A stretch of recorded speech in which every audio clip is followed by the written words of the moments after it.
Before I get started building the new server, I take a look at the old server again. This is the current setup I've got, where I've got 8 4TB Western Digital Reds, all tied to this one controller. This is the LSI 9211-8i, which is a fantastic controller when flashed to IT mode. Got a little 40mm Noctua fan strapped onto it with some wire ties, 10 gigabit Ethernet. This uses 2 fiber connections. I don't have a hub, so they're just directly linked, one to my Hackintosh, one to my main PC. And it also has a fan on it. A little USB stick. This thing's horrible. I want to get rid of it. It's just an 8 gig USB 2 stick. The problem is it like pulsates all day. It's just really stupid. So I actually picked up a teeny tiny modern a 64 gig model. You don't need that much space, but they're so cheap, it's basically the same price. The motherboard is an X9 SCL plus minus F from Supermicro. Very nice motherboard. It's a single socket LGA 1155, which is an older socket. They're at 1151 now for, I think, more modern ones, but you know, it's good enough. It's got a quad core Xeon in it, the E3 1230 V2, if I recall. And yeah, it's a very nice CPU, powerful for what it was doing, which was very little. It does the AES NI encryption acceleration, which is fantastic. It supports ECC memory. I have 32 gigs of DDR3 1600 ECC memory installed. Has 3 PCI slots, which would all be filled if I was putting the same board into the new system, but I'm not. I'm actually swapping it out for a different board, which we've taken a look at in the iBoss teardown. I just have one of these low profile Noctua coolers on it, very quiet. It works really well. The CPU never gets hot because it's really not doing much. I'm not going to be able to reuse that, so I'm probably going to sell the motherboard, the RAM, and the CPU cooler altogether. Very good motherboard. It's got lots of serial ATA connections, 6 of them, and you can add more. Obviously, I have, and yeah, I'm gonna be getting rid of this board just because the other one is a lot more useful for what I'm going to be doing with it. Got a big Noctua 140mm exhaust fan here, and there's 2 140s pulling in air over the drives, and then it just exhausts positive air pressure. So there's more fans pulling in than there is out. And this is a Fractal Design Define R4 case, which is my favorite computer case, although I'm sure the R5 is even better. I just don't have one.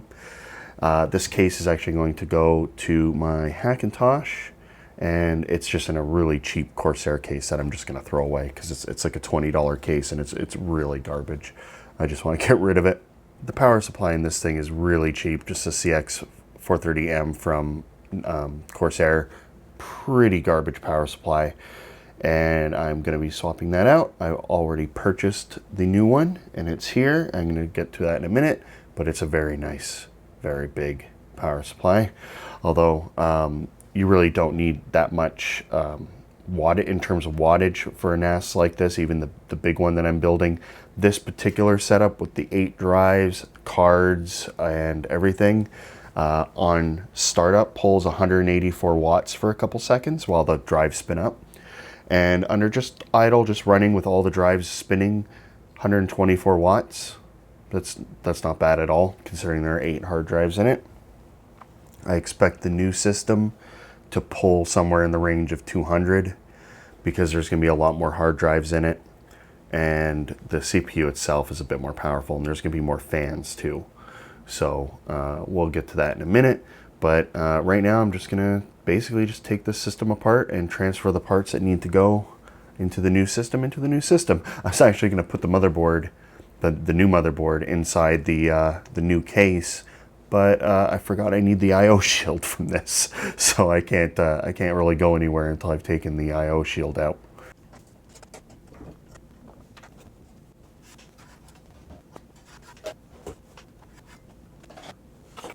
One thing I want to take care of before I put these into the NAS are these controllers, the 9211s.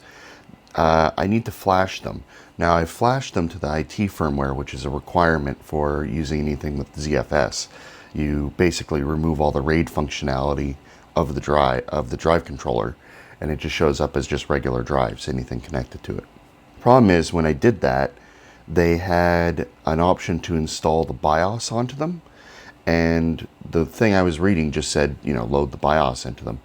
So I did that on both cards, and now I want to go back and remove it. I want to keep the IT firmware, the plain firmware with no RAID support, but I want to get rid of the BIOS. The BIOS is what shows up when your computer starts, and it shows, like, you know, detecting drives, press this button to configure them, blah, blah, blah, blah, blah, when you have a RAID controller. And apparently it can cause some compatibility issues, so I want to get rid of it. And also, ZFS really doesn't need it. And as a side effect, it also delays startup. So it's really 3 wins by getting rid of it. So I'm just going to reflash these. It's a really boring process that I won't show. There are plenty of guides online for it. You just type some DOS commands and it burns the firmware into the card. Okay, I'm finally done with my new NAS. Now, my initial plan was to upgrade the existing Fractal Design R4 case with another drive cage. They look like this. This is one from another case. I have 3 Fractal Design R4 cases in the house. So I was just going to pop an extra one, do some modifications, bend these so I could attach it to the ground of the case, and basically get 5 more drives. But I ended up expanding beyond that, and I started a search for a case with more drives. So initially I was thinking probably in the range of 12 drives. And unfortunately, there are very few cases that have more than 12 drives. At that point, you start getting into rack mount cases.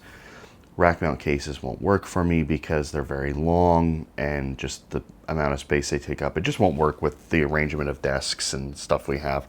Then I discovered the Lian D8000, well, PC D8000 case.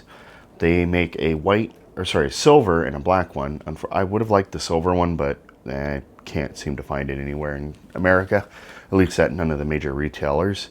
Anyway, this thing is absolutely massive.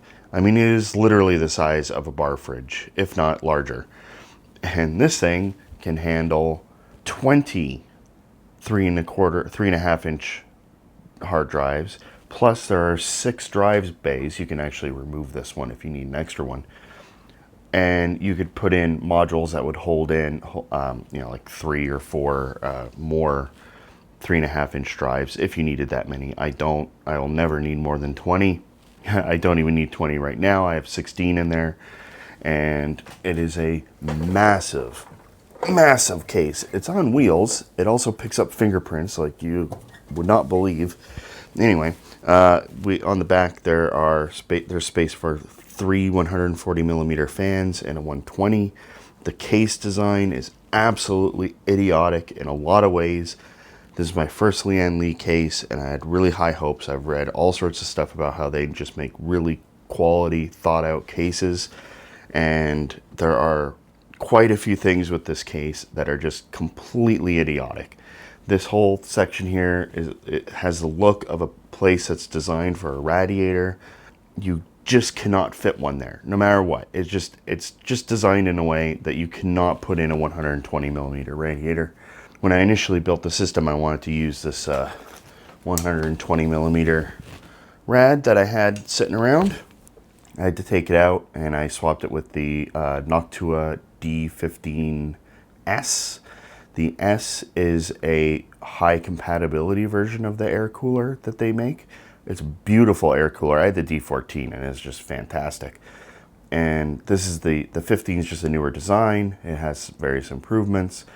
The S has cutouts so that RAM and stuff will fit better, and it's just an overall better thing for this situation because I have limited space despite having a gigantic case. And that's like one of my main points about this case. It is huge, yet it seems like everything in it just doesn't fit. It It has space for 2 power supplies nicely. It comes with a blanking plate, which is really cool. So you can just cover up one of them because I'll never need 2 power supplies. I have a 850 watt Seasonic power supply, which is my first Seasonic power supply and probably the first of many because I really like it, and I think that's all I'm going to use from now on. Because of the previous mentioned problems with installing a RAD here, you can see that there's just no space. You cannot put a 120 millimeter RAD here. I don't know how they expect to cool this thing with anything more than like a stock cooler. I mean, yeah, the D15's pretty big, but still, I mean, it's within the range of what it said it's capable of supporting, and it clearly is not. So I'm going to have to just remove this whole section so that the fan doesn't foul against it and the heat pipes. So it's going to be a little bit of work, but it shouldn't be too bad. It's just aluminum. So I have to go ahead and do that. It looks like that's probably the only real mod I'm going to have to do on this case.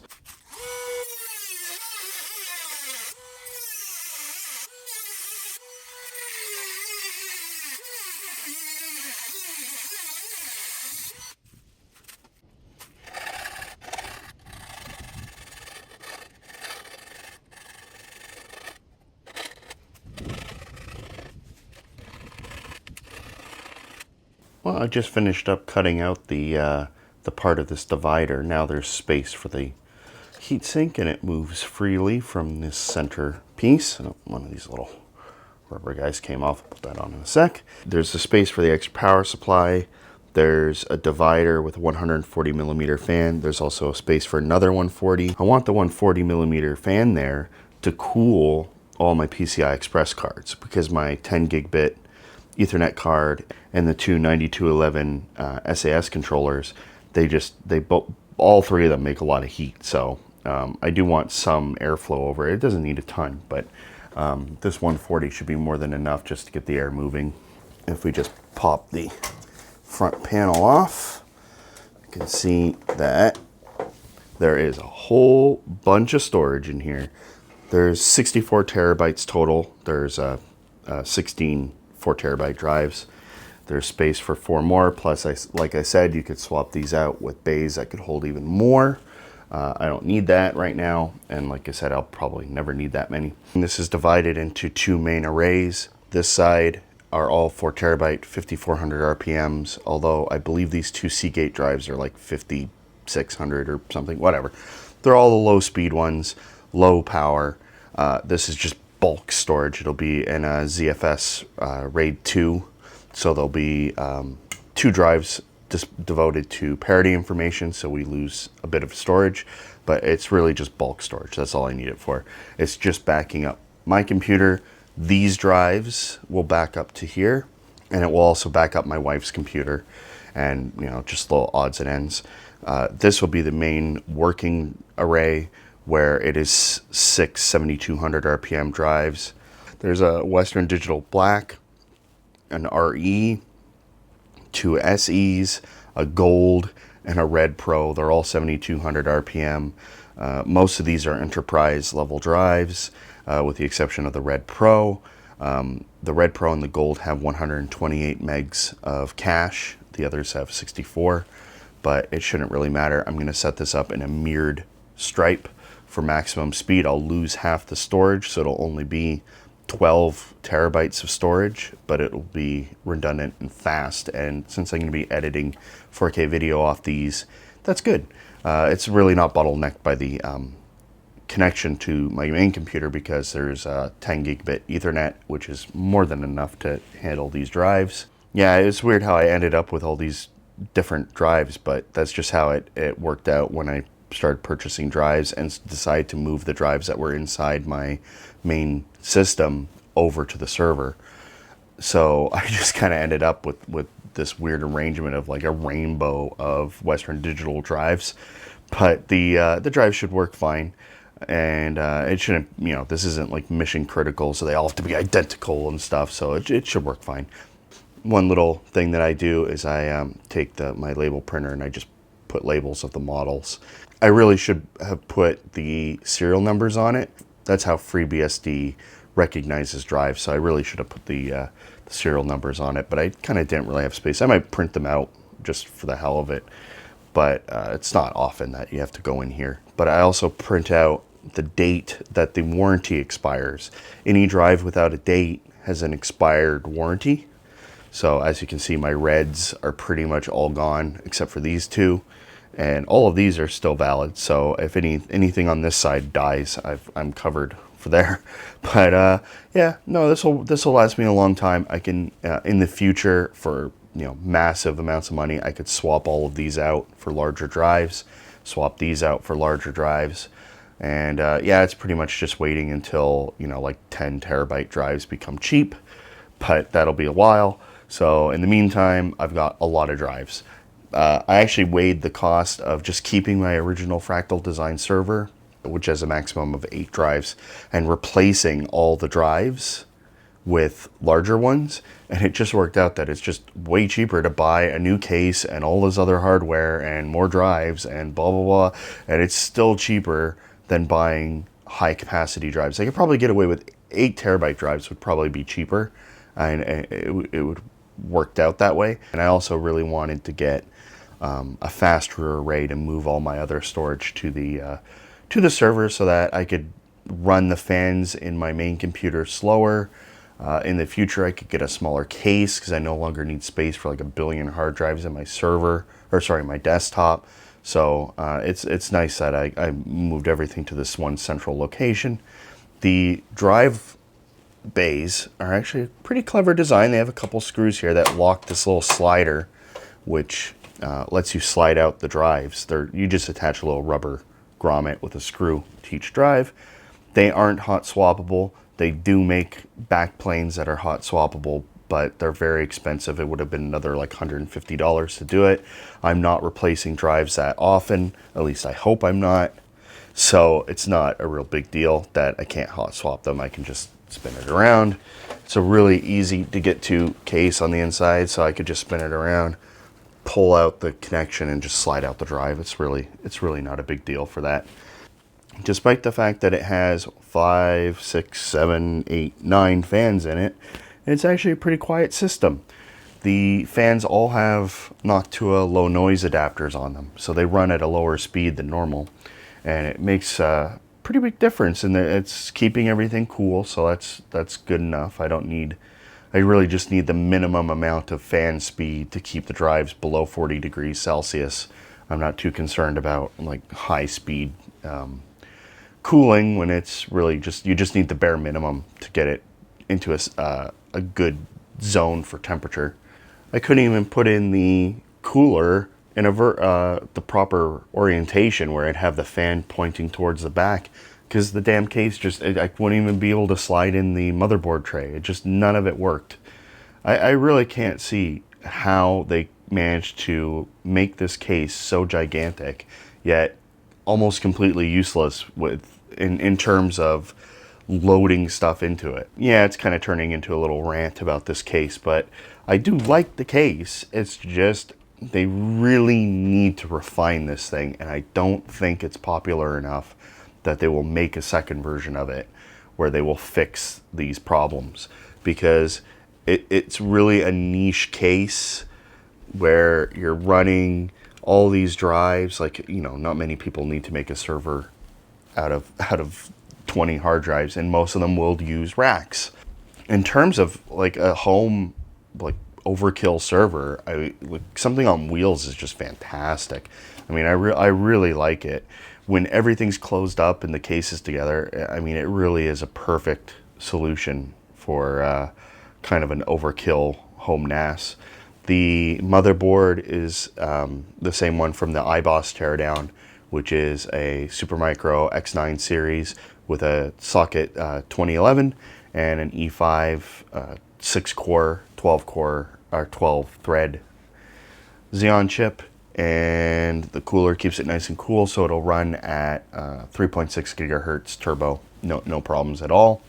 I've installed MB, which is a really cool file sharing system or video sharing system, so I can stream my music and TV shows and movies over the network and over my phone. This will do transcoding and convert it into a lower quality file for viewing it on mobile, so I don't have to use up all my data, that kind of stuff. But yeah, it's a really, really cool case. I just need some stuff fixed on it, mainly that the divider and just a couple odds and ends. The real problem with it is just there's so much wasted space. I mean, this whole section, this is space for another power supply, which is good.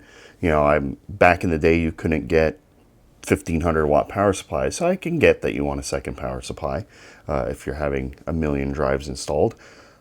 But I mean, now we can get drives that are power supplies that are high wattage and very, very reliable. I mean, I got 850 watt Seasonic in here and it's going great so far, but there's just so much wasted space. Why didn't they just put, these are 140 millimeter fan openings here. They're 140 or 120. So why didn't they just make them 120 and put space for an IO shield here and let you put in like an ITX board on that side panel? I mean, you could put in a PFSense router or something. You know, you could have a second system running inside this thing. So I feel like there's kind of like a few missed opportunities in here for like real customization. You know, if you're letting someone install 2 power supplies, why not use some of the space to let you put in an optional ITX board? That'd be really cool. And yeah, it's just little things like that, like just routing, wiring from one side of this divider to the other isn't very elegant. I mean, I got this here, I got to clip this off. But, you know, if you run it through there, then it's a real pain in the ass to actually connect it to anything. Like you can run the fan wire through here, but it's just such a pain to wire it in. What's the point of even having that gap other than to give it enough room for a 120 millimeter fan, but not a damn radiator?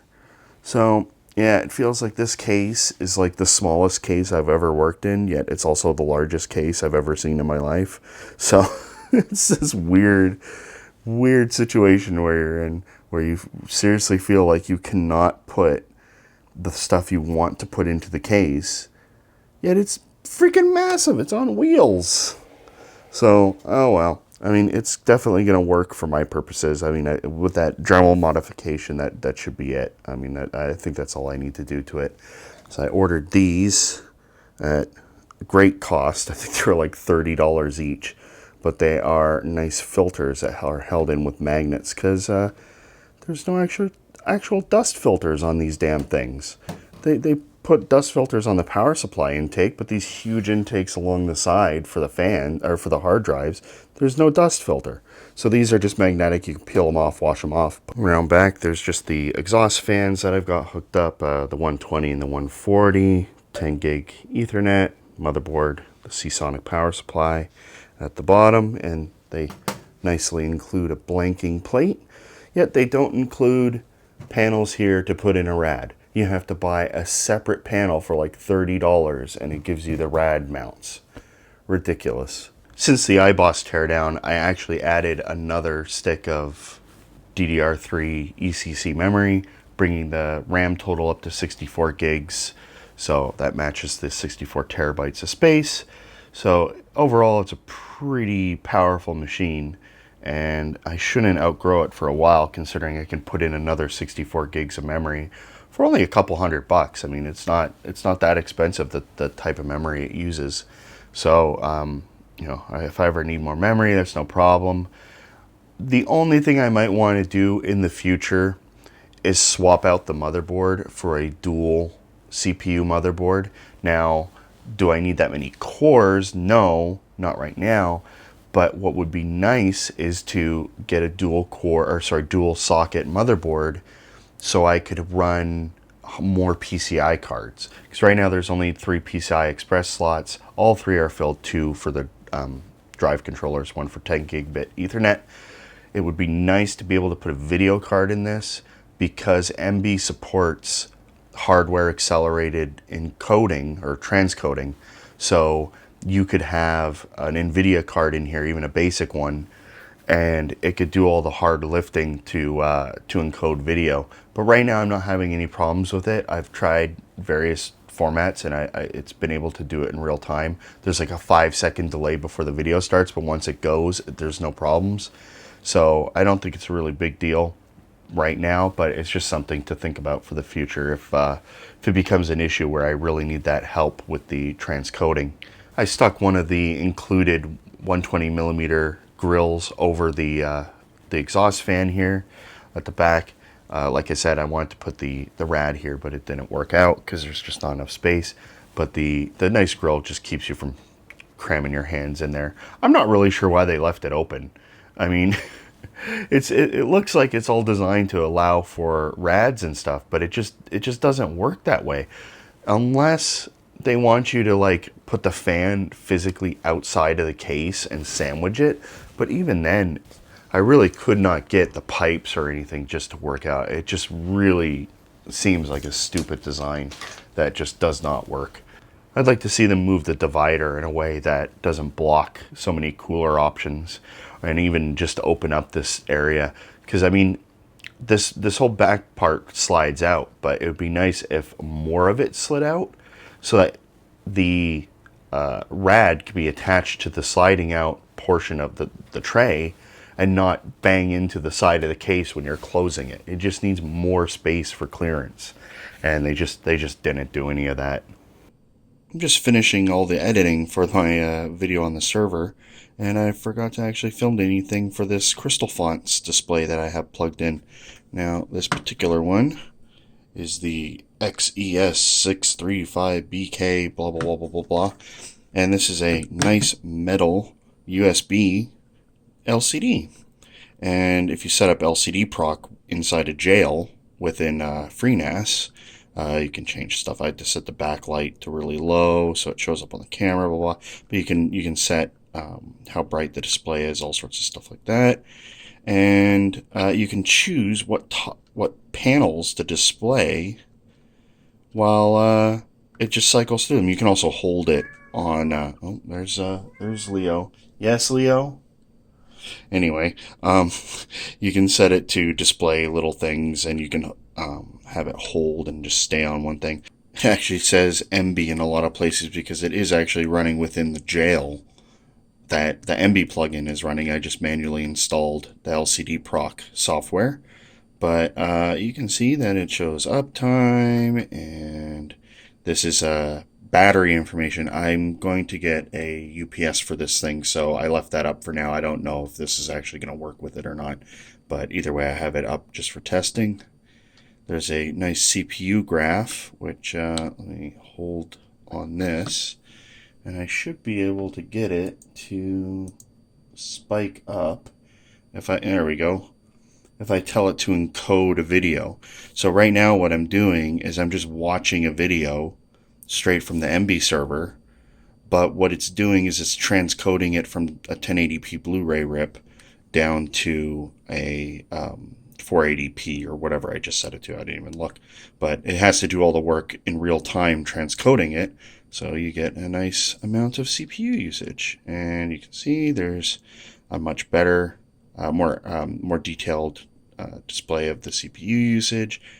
And this is the memory. I'm going to probably turn off the memory thing because memory under FreeNAS is kind of silly to watch because it always uses up all the memory. FreeNAS is designed to just keep taking up memory until it's all done as a cache. So, you know, that's perfectly normal, and it will never really change. That's the graph, and this is the multi-core chart, which I really like. Unfortunately, it doesn't show all the cores. There's 12 cores in this thing. Well, 6 threads, 12 cores. But yeah, it's a pretty cool program. It works really well under pfSense as well. It actually has a built-in plugin. This on FreeNAS, you have to do a lot of your own work and basically install it and configure it yourself. But it's not too difficult once you get the hang of it. But that's pretty much it for my server. This thing's gonna last me quite some time, I think, until I upgrade the hard drives when I run out of space.